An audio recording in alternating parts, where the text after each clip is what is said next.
পশ্চিমবঙ্গে ভোটের বাজারে বইছে এলোমেলো ঝোড়ো হাওয়া।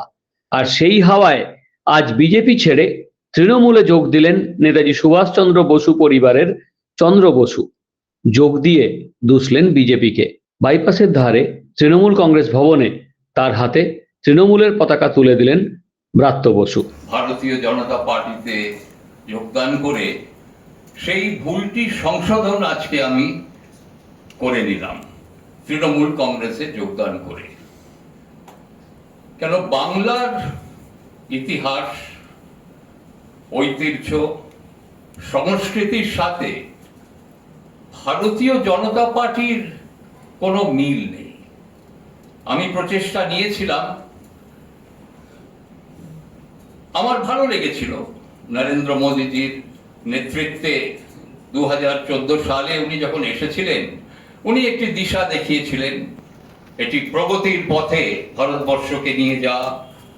দুর্নীতির বিরুদ্ধে উনি কিছু পদক্ষেপ নিয়েছিলেন।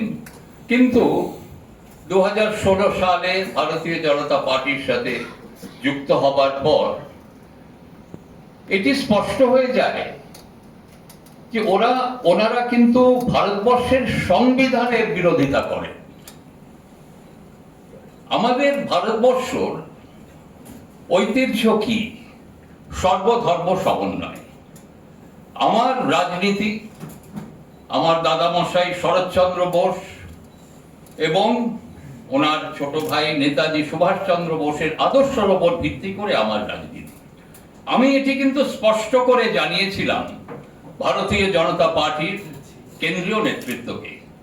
ওনারা আমাকে আশ্বাস দিয়েছিলেন যে হ্যাঁ, আপনি নেতাজির আদর্শে আপনি রাজনীতি করবেন বিজেপির প্ল্যাটফর্মের মাধ্যমে, কিন্তু সেটি সম্ভব। Bureau report, morning time news.